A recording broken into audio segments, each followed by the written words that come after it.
ఓకేనా?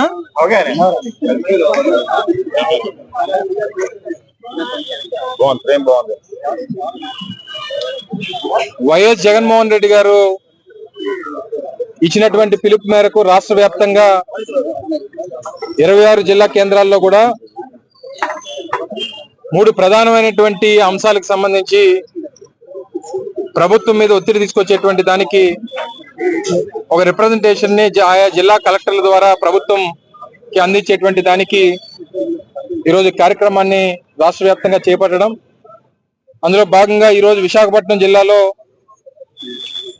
ఈ ప్రాంతంలో ఉన్నటువంటి యువత పక్షాన ఈ కార్యక్రమాన్ని చేపట్టి జిల్లా పరిషత్ జంక్షన్ నుంచి ఈరోజు జిల్లా కలెక్టర్ కేంద్రం వరకు ఒక ప్రొసెషన్ ని ఆర్గనైజ్ చేసి ఇప్పుడే జిల్లా కలెక్టర్ గారికి కూడా రిప్రజెంటేషన్ ని అందజేయడం జరిగింది. కార్యక్రమానికి మరి ముఖ్య అతిథిగా కూడా పెద్దలు రీజనల్ కోఆర్డినేటర్ మాజీ మంత్రివర్యులు కన్నబాబు గారు, జిల్లా మాజీ శాసనసభ్యులు, సమన్వయకర్తలు అందరం కూడా, మేయర్ గారు అందరూ కూడా ఈరోజు పార్టిసిపేట్ చేయడం జరిగింది. పెద్ద ఎత్తున పార్టీ కార్యకర్తలు అందరూ కూడా ఈ ప్రభుత్వం గడిచినటువంటి ఎన్నికల్లో అధికారంలోకి రావడానికి కావాల్సినటువంటి అన్ని ఆయుధాలను కూడా వాడుకొని రాష్ట్రంలో ఉన్నటువంటి రైతుల్ని, రాష్ట్రంలో ఉన్నటువంటి మహిళల్ని, రాష్ట్రంలో ఉన్నటువంటి యువతని అందరినీ కూడా వాడుకొని అధికారంలోకి వచ్చిన తర్వాత ఇచ్చినటువంటి హామీలను మర్చిపోయినటువంటి ప్రభుత్వం వారికి గుర్తు చేయాలి, వారి మీద ఒత్తిడి తీసుకురావాలి. అధికారంలోకి వచ్చి 9 మాసాలు పూర్తయిపోయినటువంటి సందర్భంలో ఇప్పటికీ కూడా ఇచ్చినటువంటి హామీని ఏ ఒక్కటి కూడా అమలు చేసేటువంటి దానికి ముందుకు రావట్లేదు. గతంలో ఒక బడ్జెట్ ప్రవేశపెట్టారు. 2025-26 సంవత్సరానికి గాను మొన్న ఒక బడ్జెట్ ని ప్రవేశపెట్టారు. అందులో నిరుద్యోగ భృతి గురించి ప్రస్తావన లేదు. ఫీజు రీఎంబర్స్మెంట్ బకాయిలు దాదాపు 4,500 కోట్ల రూపాయలు ఫీజు రీఎంబర్స్మెంట్ బకాయిలు ఉండిపోయినాయి. 4 క్వార్టర్ల నుంచి వసతి దీవెనకి సంబంధించి కానీ లేదా ఫీజు రీఎంబర్స్మెంట్ బకాయిలు కానీ చెల్లించినటువంటి పరిస్థితి లేదు. స్వతంత్రం వచ్చిన తర్వాత ఆంధ్రప్రదేశ్ రాష్ట్రంలో 11 ప్రభుత్వ మెడికల్ కాలేజీలు ఉంటాయి. జగన్మోహన్ రెడ్డి గారు ముఖ్యమంత్రి అయిన తర్వాత గడిచినటువంటి 5 సంవత్సరాల్లో నూతనంగా 17 మెడికల్ కాలేజీలు నిర్మించాలని చెప్పి వారు నిర్ణయం తీసుకొని వాటికి దాదాపు 8,500 కోట్ల రూపాయలు బడ్జెట్ కేటాయించి ప్రతి పార్లమెంట్ నియోజకవర్గ కేంద్రంలో కూడా ఒక super speciality hospital medical college ఉండాలని చెప్పి 500 కోట్ల రూపాయలు వెచ్చించి నిర్మాణాలు మొదలుపెట్టి 5 పూర్తి చేసి ప్రారంభించి ఈరోజు ఈ సంవత్సరం గత సంవత్సరం నుంచి 750 నూతనంగా మెడికల్ సీట్లు ఈరోజు రాష్ట్రంలో లభ్యం అవుతా ఉన్నాయంటే అది జగన్మోహన్ రెడ్డి గారి తాలూకా కృషి.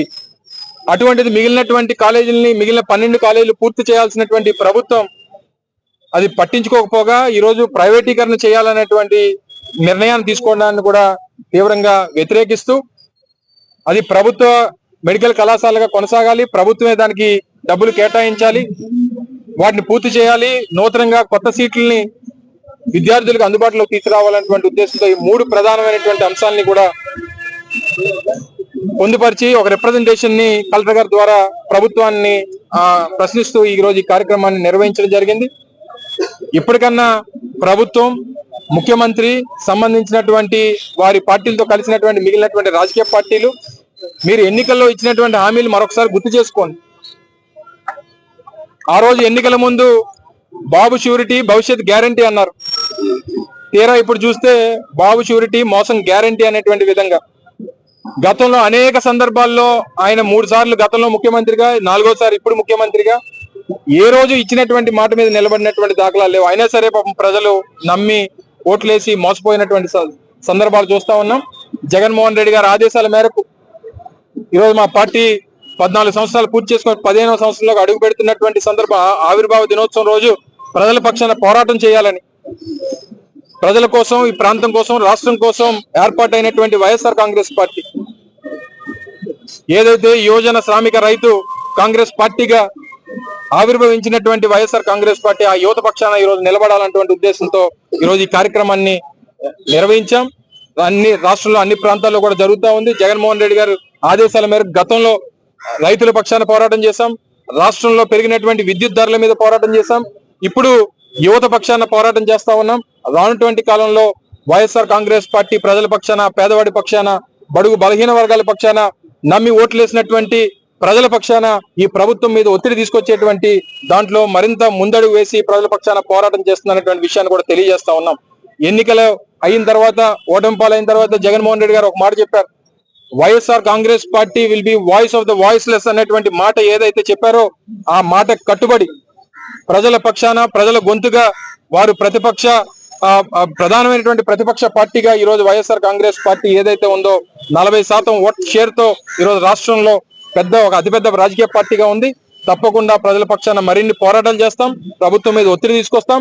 ప్రభుత్వం మెడలు వంచి ఇచ్చినటువంటి హామీలు నిలబెట్టుకునేటువంటి వరకు వైఎస్ఆర్ కాంగ్రెస్ పార్టీ సీనియర్ నాయకత్వం దగ్గర నుంచి కింద స్థాయి కార్యకర్త వరకు ప్రజల పక్షాన్ని నిలబడతారనేటువంటి విషయాన్ని మరొకసారి ఈ సందర్భంగా తెలియజేసుకుంటూ, ఇప్పుడు పెద్దలు రీజనల్ కోఆర్డినేటర్ కన్నబాబు గారు మీతో